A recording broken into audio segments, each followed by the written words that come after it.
உயிருடன் எழுந்த மீட்பர் இயேசன் சொந்தமானாரே, உயிர் தெழுந்தாரே. நல்ல கவனிங்க. இன்னைக்கு கிறிஸ்துவை நீ அறிந்து கிறிஸ்துவுக்குள் வாழ்ந்தா நீ நிச்சயமா சொல்லணும், மரணமே உன் பாதாளமே.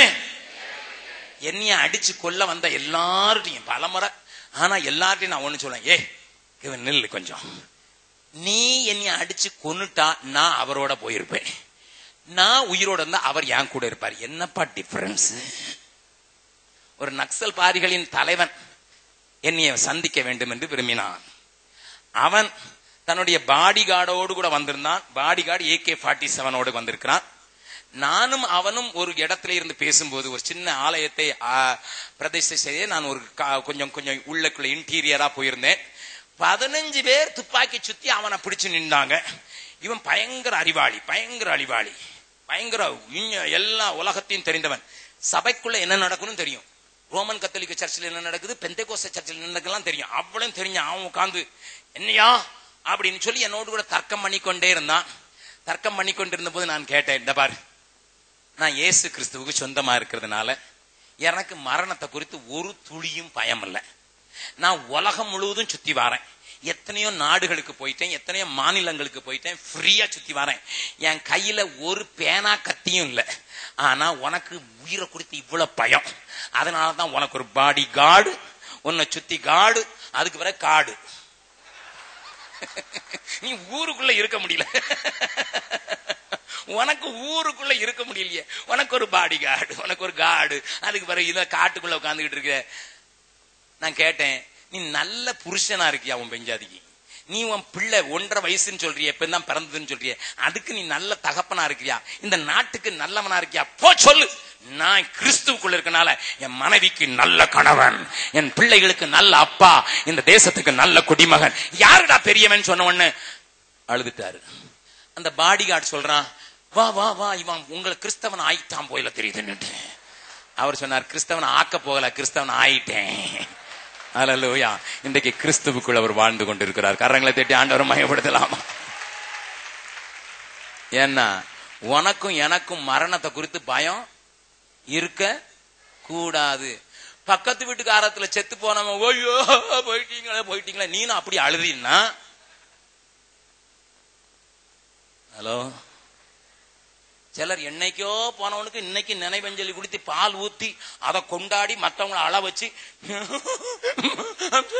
என்ன செத்து போயிட்டான். பெரிய பெரிய ஊழியக்காரன் இப்படி செஞ்ச கெடுத்துட்டான்.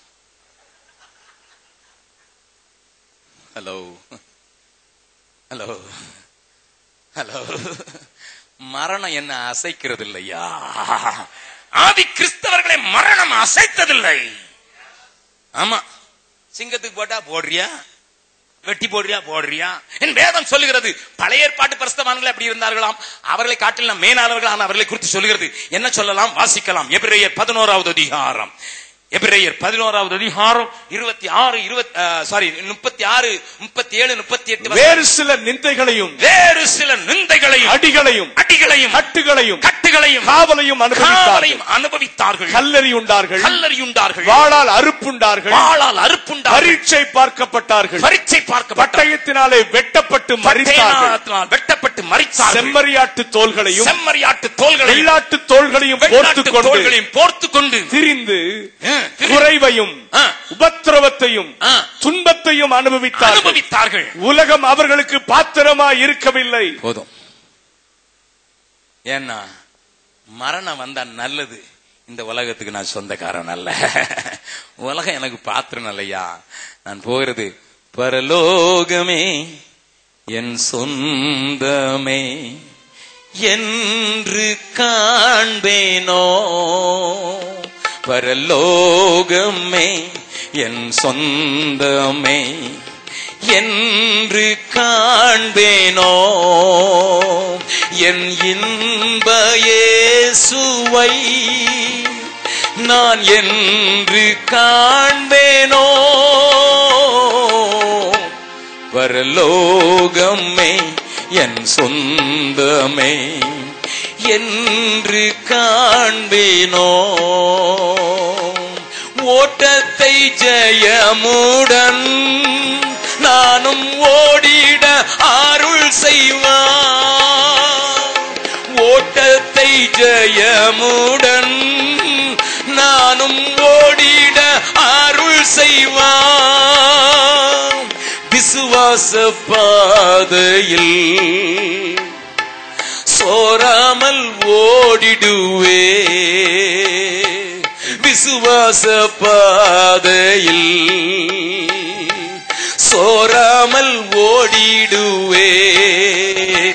பரலோகமே என் சொந்தமே என்று காண்பேனோ. பரலோகமே என் சொந்தமே என்று காண்பேனோ.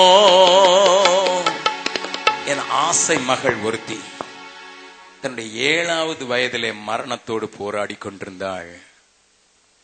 அவள் மிகவும் அழகானவள், மிகவும் அறிவு படைத்தவள், ஆவிக்குரிய வாழ்க்கையின் உன்னதத்திலே போயிருந்தாள். 7 வயதிலே அவளுடைய தீர்க்க தரிசனங்கள் அத்தனையும் எங்கள் குடும்பத்திலே அப்படியே நடந்தது. ஒன்றை சொல்லுவேன், என் மகள் மரிக்கிறதற்கு 4 நாட்களுக்கு முன்னதாக என் மனைவிக்கு அந்த டயபெட்டிஸ் கம்ப்ளைண்ட்னால, சுகர் கம்ப்ளைண்ட்னால கால்களில சின்ன சின்ன பொக்களங்கள் வரும். அது மிகுந்த வேதனை கொடுக்கும். 4 ஆண்டுகள் அவள் அதனாலே அதிகமாய் கஷ்டப்பட்டாள். கிட்டத்தட்ட 2 காலிலையும் 100க்கு மேலே அவைகள் வந்தது உண்டு. அவளுக்கு காய்ச்சல் வரும், ஊழியம் செய்யக்கூடாது, இப்படி அவளை தடுத்து விடும். 4 நாட்களுக்கு முன்னதாக என் மகள் மரண படுக்கையில் இருக்கும்போது தன்னுடைய தாயாளுக்கு, அம்மா இங்க வாங்க, அப்பா ஏசப்பா சொல்றாங்க, ஏசப்பா சொல்றாங்க இனிமே இது உங்களுக்கு வராது. இன்றைக்கு 4 வருடங்கள் ஆகிவிட்டது, அதை காணோம். அத்தனை துல்லியமாக தீர்க்க தரிசனமாக காரியங்களை சொல்கிற அந்த 7 வயது மகள் மரணத்தோடு போராடி கொண்டிருக்கும் போது ஈஸ்டருக்கு முந்தின இரவு என் மடியில இருந்தாள்.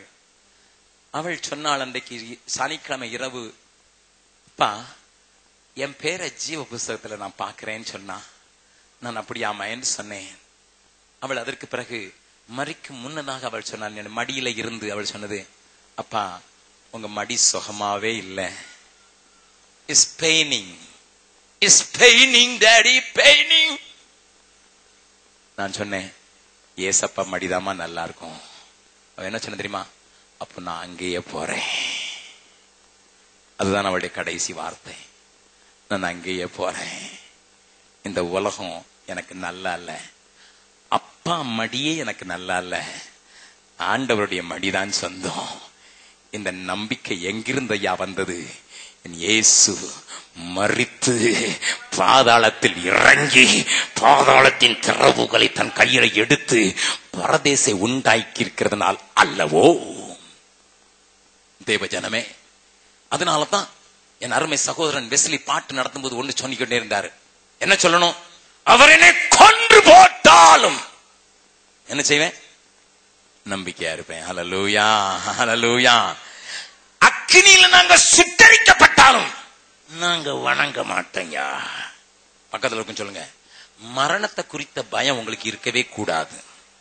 சொல்லுங்க, நல்லா அசைச்சு சொல்லுங்க, மரணத்தை குறித்த ஒரு பயம் இருக்கவே கூடாது. இன்னைக்கு அநேக விசுவாசிகள் பயமா இருக்குங்க, பயமா இருக்குங்க. அதனாலதான் நம்ம எவாஞ்சலிஸ்டும் பயப்படாது, பயப்படாது, பயப்படாது, பயப்படாது, ஒவ்வொரு மேகசின் கவர்லையும் பயப்படாது, பயப்பட என்ன ஐயா போட்டு. நல்ல கவனிங்க, ஆண்டவர் எல்லாரையும் பார்த்து பயப்படாதுன்னு சொன்னது உண்மைதான். பழைய ஏற்பாட்டுல எல்லாரையும் பார்த்து, தாவீதம் பார்த்து பயப்படாதுன்னாரு, யோசுவாவும் பார்த்து பயப்படாது, பவுலையும் கூட பார்த்து பயப்படாதுன்னு சொன்னது உண்மைதான். ஆனா எப்பவுமே பயப்படாதே பயப்படாதுன்னு சொன்னா என்னைக்குதான் உன் பயம் தெளியும்? பட்டயமோ மரணமோ தேவதூதர்களோ அவரை விட்டு என்னை பிரிக்கவே முடியாது. கரங்களை தட்டி மயமப்படுத்தலாமா? இயேசு மரித்து வேண்டுமா? வேண்டும். இயேசு மரிக்காமல் இருந்தால் எனக்கு பரதேசு உண்டாயிருக்காது, எனக்கு ஒரு நம்பிக்கை உண்டாயிருக்காது. நானும் எல்லாரையும் போல பாதாளத்துக்கு போய் என்னைக்கோ ஒன்னுகளை எந்திரிச்சு நியாய தீர்ப்புக்கு நிற்பேன். இப்ப அப்படி இல்லை. இப்போ எனக்கு ஒரு நம்பிக்கை வந்து விட்டது. இந்த நம்பிக்கையின் செய்தி என் மக்களுக்கு சொல்லித்தானாக வேண்டும்.